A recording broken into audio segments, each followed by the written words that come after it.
When used properly, forcing a card can be one of the most powerful effects in Magic.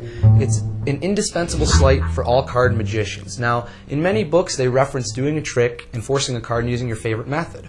Well, here are 5 methods that are very good, very effective, and very deceptive, and yet easy to learn. Starting off with the crosscut force. We're going to use the Ace of Spades as our force card. That's going to be on top of the pack. Here's the way it works. You hand the spectator the deck of cards. Tell them to put it in their left hand, cut as many cards as they want onto the table.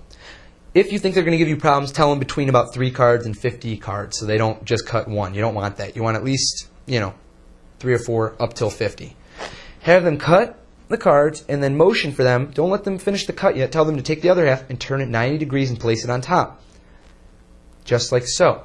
Now at this point, you're going to pause and you're going to use some time misdirection. You're going to patter for a few moments. You're going to talk about the fact they could have cut as many cards as they wanted, be it 5 or 30 or 40, and tell them, do a little estimation. Say you cut about 18 cards there.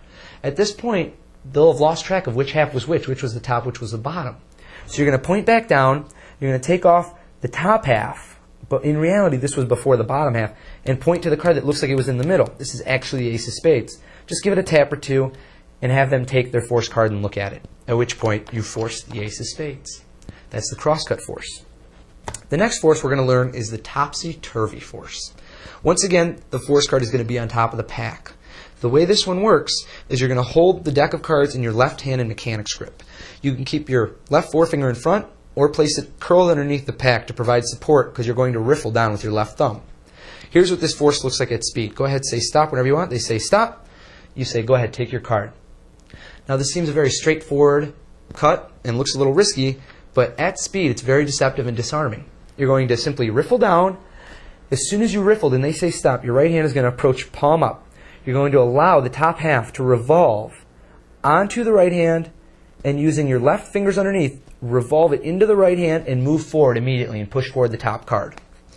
So all you're doing is they say stop, revolve, push forward, you forced the Ace of Spades. Next up, we're going to learn the Hindu shuffle force, forcing the bottom card. So go ahead and place your force card on the bottom. And let me show you a Hindu shuffle. The Hindu shuffle is when the deck is held in the right hand palm down, using the right thumb and right middle finger, right at the edges, just like so. So you can see the positioning. The left hand is going to grab using the forefinger, middle finger, and left thumb, and pull off chunks of cards, and also the ring finger. And you're just going to let them drop into your hand. Now the way this one works is you're going to just take off little packets of cards. These are all coming off the top, notice. Tell them whenever they want to say stop. When they go stop, I recommend going, are you sure, right here? They'll say yes, at which point you turn your right hand palm up. All you're doing is exposing the bottom card, the card that was always on the bottom. So there really is no movement here. It's just a matter of the shuffle looking very deceptive in terms of they don't know where the cards are actually coming from. They say stop. You go, right here, you sure? They go, yeah. They've had just that little moment of time misdirection. The card looks like it's coming right out of the middle. It's very deceptive. The next force we're going to learn is the riffle force. Now for the riffle force, you're going to take your force card, and if it's on top, what you're going to want to do here is cut it any way that you like into the middle. I recommend a swing cut, which is simply holding the cards from above in middle grip, bringing your right forefinger to the upper left edge, lifting it up, releasing your middle finger, and taking the cards into your left hand, right in the crotch of your thumb. Place the other cards on top, catching a pinky break above the Ace of Spades. Now the way this force works is slightly based on timing. You're going to riffle down the sides and tell them to say stop whenever they want.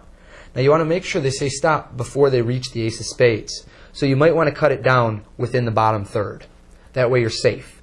Go ahead and tell them whenever you want to say stop. Now if they say stop right here, notice this is where they've said stop, but the break is still down there. So what I'm going to do is I'm going to say right here, and at that point, here's a behind view.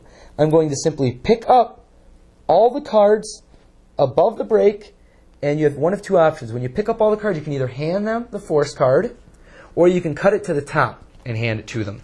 Either way, here's what it looks like at speed. Go ahead, say stop, right there, great.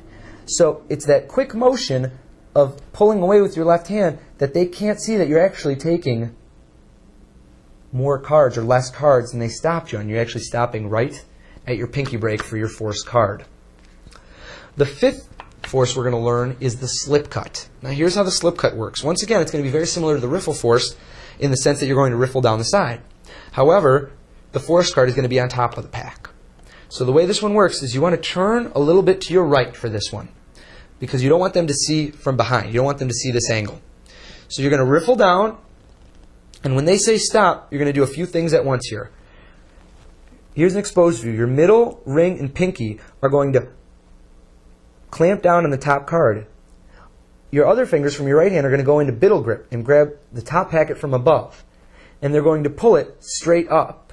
But due to the friction with your middle, ring, and pinky of your left hand, they're going to pull away, and notice the top card gets brought down onto the bottom half. Now here's what this looks like at speed. Go ahead, say stop, just like so. I'm slip cutting the top card into the middle to where they said. Now there's different ways to force the card. You could say, go ahead, say stop. They say stop. Now you can do a slip cut at this point. You're slip cutting and revolving your hand, saying the 7 of clubs. Oh, I saw that one. Go ahead, take the next one, and you're pushing forward the forced card. A method that I prefer is to riffle down. They say stop. You do the slip cut. Okay, so here's a non-exposed view. Go ahead, say stop. Okay, right there. And you're going to slip cut, and then using your middle and ring finger, out jog the card for half its length and have them pull it out. So at speed, it looks like they go ahead, say stop. Right here, great. Take that card. Very deceptive. These forces are tried and true. They are very, very good to use in the real-world environments. They'll serve you well.